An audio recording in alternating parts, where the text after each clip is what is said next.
تو کہنے لگا روتا اس لیے ہوں کہ آپ آل رسول ہیں. بی بی فرماتی ہیں پھر لوٹتے کیوں ہو؟ کہنے لگا اس لیے کہ اگر میں نے نہ لوٹا کوئی اور لوٹ لے گا. جب یہ مکنا اتار لیا بی بی کا سر برہنہ ہو گیا. بی بی فرماتی ہے میں نے اپنے دونوں ہاتھوں سے سر ڈھانپ لیا اور زمین پر بیٹھ گئی, اپنا چہرہ زانیوں میں چھپا لیا اور سر ہاتھوں سے چھپا لیا. اور پھر اس کے بعد میں چیخ و پکار سنتی رہی, پھر اس کے بعد میں بچوں کے رونے کی آواز سنتی رہی, پھر اس کے بعد میں گھوڑوں کی آواز سنتی رہی, اور پھر ایک دم خاموشی طاری ہو گئی.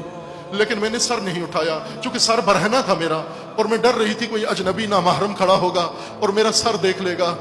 بی بی فرماتی ہیں کہ میرے کندھے پہ ہاتھ آیا اور آواز آئی فاطمہ بیٹی اٹھ جا, لائن چلے گئے ہیں. بی بی فرماتی ہے میں نے آواز پہچان لی, یہ آواز میری پھوپھی زینب کی تھی. میں نے جواب دیا پھوپھی اماں آپ کے فرمان پر ضرور سر اٹھا لیتی, لیکن پھوپھی اماں آپ دیکھ رہی ہیں میرے سر کے اوپر مکنا نہیں ہے, یہ لائن اتار کے لے گئے ہیں. اگر ہو سکے مجھے سر چھپانے کے لیے کوئی کپڑا لا دیں, میں ضرور سر اٹھا لوں گی. بی بی فرماتی ہیں فاطمہ بیٹی میں ضرور تجھے سر چھپانے کے لیے کچھ لا دوں گی, صرف ایک دفعہ نگاہ اٹھا کے مجھے دیکھ لے میری بیٹی. بی بی فاطمہ فرماتی ہیں میں نے بازو سر میں رکھا ہوا چھپایا ہوا تھا, لیکن اپنا منہ زانووں سے اٹھایا اور ایک نگاہ ذرا بی بی کے چہرے کی طرف ڈالی تو جن بازوؤں سے سر چھپایا ہوا تھا انہی بازوؤں سے سر پیٹنا شروع کیا اور کہنے لگی پھوپھی اماں یہ لعین آپ کی چادر بھی لوٹ کر لے گئے. یہ لعین حکم دیتا ہے اب یہ خیمے جلا دیے جائیں, لوٹنے کے بعد جلا دیے جائیں. خیموں کو آگ لگا دی جاتی ہے. جب آگ لگتی ہے چھوٹے چھوٹے بچے جلنے کے ڈر سے بھاگتے ہیں, کوئی مقتل کی طرف جاتا ہے, کوئی صحرا کی طرف جاتا ہے, کوئی بابا بابا کہتا ہوا مقتل میں کسی پائمال لاش سے جا کر لپٹ جاتا ہے, اور کوئی بچہ صحرا میں جا پہنچتا ہے. اور یہی وہ وقت ہے جب کربلا میں اندھیرا چھا جاتا ہے. جب اندھیرا چھا جاتا ہے تو جناب زینب اولیاء ام کلثوم سے فرماتی ہیں بہنا اب خیمے بھی جل گئے ہیں, لوٹ بھی ہو گئی ہے, اب بچوں کو جمع کیا جائے, شہداء کے یتیموں کو اکٹھا کیا جائے. بیویاں بچوں کو اکٹھا کرتی ہیں, ہر بچے کے نام سے پکارتی ہیں. کچھ بچے زخمی حالت میں ملتے ہیں, کچھ کسی گودال میں سوئے ہوئے مل جاتے ہیں, کہیں سہمے ہوئے چھپے ہوئے مل جاتے ہیں, اور کچھ بچے پکارتی رہیں بیویاں لیکن نہیں ملتے.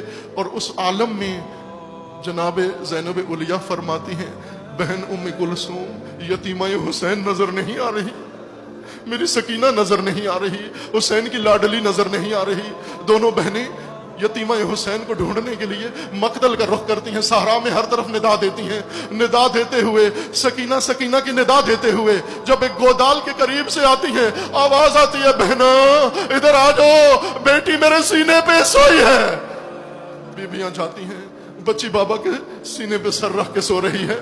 جناب زینب اولیاء بی بی کو اٹھاتی ہیں, گلے لگاتی ہیں اور پھر فرماتی ہیں میری بیٹی یہ لاش تو سر نہیں ہے, اس لاش میں کیسے پہچانا یہ بابا کی لاش ہے؟ تو بی بی فرماتی ہیں جب میرا دامن جل رہا تھا اور خیموں میں لوٹ پڑی ہوئی تھی اور تماچے مار رہے تھے, میں بابا بابا کرتی ہوئی مقتل کی طرف آئی, اس لاش سے آواز آئی ادھر آ جا میری بیٹی, میرے سینے کے اوپر آ جا بیٹی.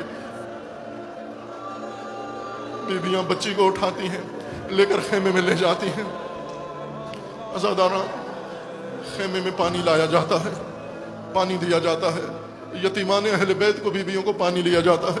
پانی کو دیکھ کر کوئی پانی پینے کے لیے تیار نہیں ہوتا. جس کے سامنے پانی جاتا ہے وہ فریاد کرتا ہے, وہ ہر شہید کو یاد کرتا ہے. لیکن جب حسین علیہ السلام کی چھوٹی بیٹی کو پانی دیا جاتا ہے تو کاسا لے کر پانی کا روانہ ہو جاتی ہے. تو بیویاں پوچھتی ہیں بی بی یہ پانی کدھر لے کے جا رہی ہو؟ تو فرماتی ہیں بھائی اصغر پیاسے سو رہے ہیں, پانی نہیں ملا میرے بھیا کو, میں بھیا کو پانی پلانے جا رہی ہوں.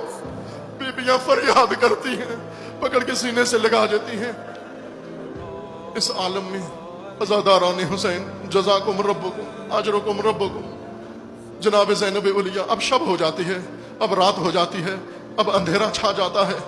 جناب زینب اولیاء تمام بیویوں کو بچوں کو بٹھاتی ہیں اور بٹھا کر ایک جلے ہوئے نیزے سے جلا ہوا نیزہ اٹھاتی ہیں, جلے ہوئے خیمے سے جلا ہوا نیزہ اٹھاتی ہیں اور اٹھا کر فرماتی ہیں بیویوں آج ہمارے اندر کوئی مرد موجود نہیں ہے, صرف عابد بیمار موجود ہیں, اور آج صحرا لاشوں سے بھرا ہوا ہے اور بچوں کے سروں پہ کوئی سایہ نہیں ہے. لیکن بیویوں ڈرنا نہیں ہے, آج عباس علمدار نہیں ہے, آج انصار حسین نہیں ہے، آج پہلی رات ہے ان مردوں کے بغیر ہم نے گزارنی ہے، لیکن بیویوں ڈرنی نہیں ہے اس لیے کہ زینب موجود ہے، آج میں عباس بن کر تمہارا پہرا دوں گی۔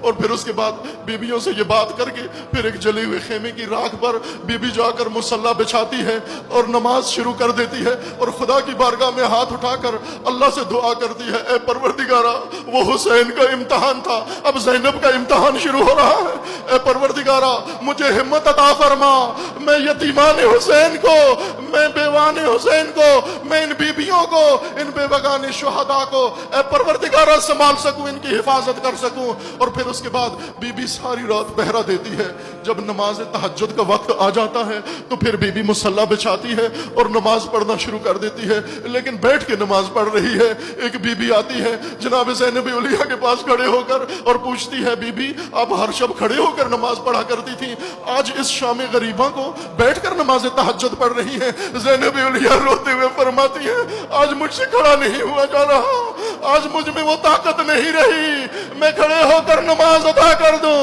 عزاداران حسین، یہ اب زینب علیہ کا مقام ہے، یہ امتحان ہے بنت علی کا، یہ شام غریبہ سے منزل زینب شروع ہو گئی، اب مقصد حسین بچانا ہے، اب پیغام حسین پہنچانا ہے۔ اب زینب تیار ہو رہی ہے بازار میں جانے کے لیے، دربار میں جانے کے لیے۔